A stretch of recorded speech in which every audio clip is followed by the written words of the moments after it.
त्यांना दाखले देण्याबाबतीमध्ये ज्या काही त्यांची प्रमुख मागणी आहे विशेष करून, तर त्या कालही मला वाटतं माननीय न्यायमूर्ती शिंदे साहेबांनीच विनंती केली होती की आम्हाला थोडा कालावधी द्या, कारण इथे स्क्रुटिनी प्रचंड आहे त्याच्यामध्ये.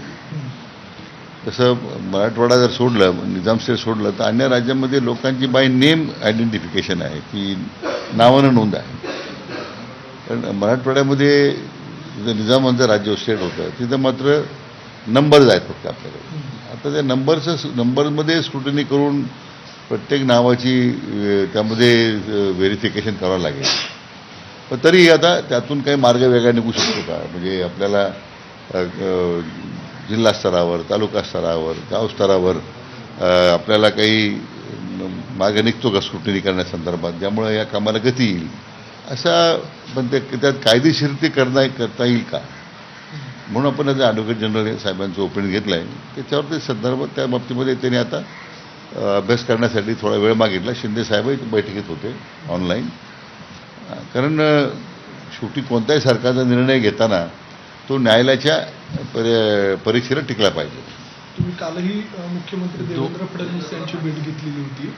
या सगळ्या दरम्यान काय ब्रीफिंग केलं गेलं उपसमितीचे अध्यक्ष म्हणून? आम्ही हेच आता कालही दिवसभर कालही शिंदे साहेब जाऊन आले. त्याच्यानंतर त्यांची काय मागणी आहे, शिंदे साहेबांनी सगळ्या कायदेशीर बाबी सांगण्याचा प्रयत्न केला, परंतु काही निर्णय त्यांना हवे आहेत आणि त्या बाबतीमध्ये आम्ही काय सरकारने कसं पुढे जावं, आणि ह्या ज्या कायदेशीर बाबी आहेत आत्तापर्यंत वेगवेगळे सर्वोच्च न्यायालयाचे काही निकाल आहेत ज्यामध्ये त्यांनी काही सांगितलं का अशी दाखले देता येत नाही, मान्य उच्च न्यायालयाचे काही ऑब्झर्वेशन आहेत, तर त्या बाबतीमध्ये मग सविस्तर त्यांना ब्रीफ केलेलं आहे आपण. म्हणून आज ही बैठक सकाळी पुन्हा आमची उपसमितीची बैठक झाली. त्याच्यामध्ये कालच्या झालेल्या शिंदे साहेबांच्या बैठकीतही आम्ही वृत्तांत त्यांच्यासमोर मांडला. त्या समिती सदस्यांनी काही सूचना केल्या आणि मग आता ॲडव्होकेट जनरलची बैठक झाली. असं एकत्रित मला वाटतं झालेल्या चर्चाचा जो काही चर्चेसमोर आलेले मुद्दे आहेत ते पुन्हा एकदा मी माननीय मुख्यमंत्री महोदयांना त्यासाठी अवगत करणार आहे. 2 केसेस आहेत ज्यामध्ये म्हणजे सर्वोच्च न्यायालय आणि उच्च न्यायालयाच्या, की ज्यामध्ये असं स्पष्ट लिहिलेलं आहे की कुणबी आणि मराठा हे दोन्ही एकत्र होऊ शकत नाही, किंवा सरसकट कुणबी हे मराठा यांना आपण संबोधू शकत नाही. यामध्ये काय कायदेशीर अडचणी आहेत आणि त्या संदर्भात काही मार्ग हा काढला जाणार? नाही, माझा म्हणजे मुद्दा सांगत होतो तोच होता की याच्यामध्ये सर्वोच्च न्यायालयाचे जे ऑब्झर्वेशन आहेत, एका संभाजीनगरच्याच केसमध्ये त्यांनी काही ऑब्झर्वेशन दिलेले आहे, त्यामध्ये आता त्या सर्वोच्च न्यायालयाच्या निर्णयाच्या पलीकडे तुम्हाला जाता येत नाही. शेवटी तो सेट लॉ आहे. पण मग त्याच्यात अधीन राहून आपल्याला ही जी काही हैदराबाद गॅझेटर संबंधामध्ये ती लागू करण्याची जी मागणी आहे ती सुप्रीम कोर्टाच्या निर्णयाला ओव्हरराईड नाही करता येणार. त्यामध्ये मग कायद्याच्या त्रुटीमध्ये कायद्याच्या चौकटीत बसूनच ते करावं लागेल. आम्ही अतिशय पॉझिटिव्ह विचार करतोय की ही करण्याची आवश्यकता आहे. परंतु आता हे दोन्ही माजी न्यायमूर्ती शिंदेसाहेब असतील किंवा ॲडव्होकेट जनरल आहेत आपल्या राज्याचे, त्या दोघांनाही आता हे सगळं अवगत केलेलं आहे आपण, त्यासाठी ते आता मार्ग काढत आहेत. पण प्रश्न असा आहे सर की त्यांना ते म्हणतायत की आम्हाला अभ्यास करायला वेळ पाहिजे आणि जरांगे म्हणतायत की आम्ही वेळच देणार नाही.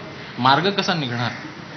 असं जरंगे पाटलांना माझीच विनंती आहे की शेवटी कायदा आपण करत नाही आणि कायद्याच्या चौकटीत राहून जर करत असेल तर त्या जे विधितज्ञ आहेत, आता मी त्यांचा आपण सल्ला घेतो.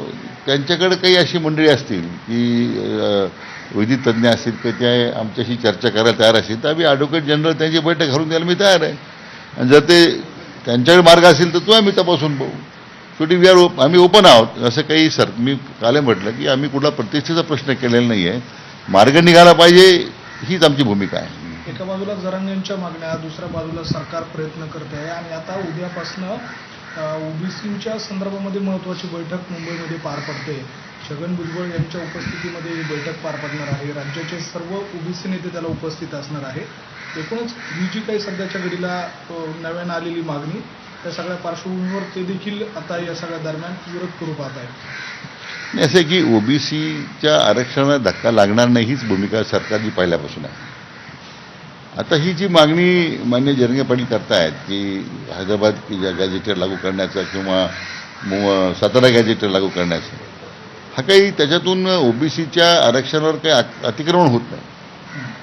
परंतु जे काही त्या मला वाटतं 1931चं जे गॅजेट आहे त्याचा विचार आपण जे करतो हैदराबाद गॅजेटवरती इम्प्लिमेंट करताना, त्याच्यावरच आता हे जे ऑब्झर्वेशन्स किंवा मान्य सर्वोच्चालयाने निकालपत्रात त्याच्याबद्दल काही निर्देश दिलेले आहेत ते आपण तपासतोय आपण, आणि मध्ये काही मार्ग निघू शकतो का.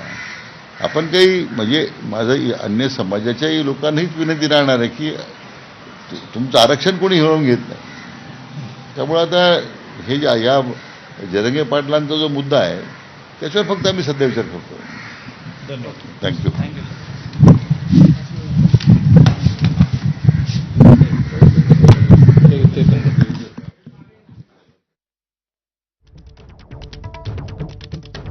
उपसमितीच्या बैठकीनंतर बोलत होते राधाकृष्ण विखे पाटील, आणि नेमका या बैठकीमध्ये काय चर्चा झाली या संदर्भातला सविस्तर तपशील त्यांनी सांगितलेला आहे. अभ्यास करायला काहीसा वेळ देखील मागितलेला आहे, आणि आता या सगळ्याबद्दल मुख्यमंत्र्यांना देखील अवगत करण्यात येणार आहे.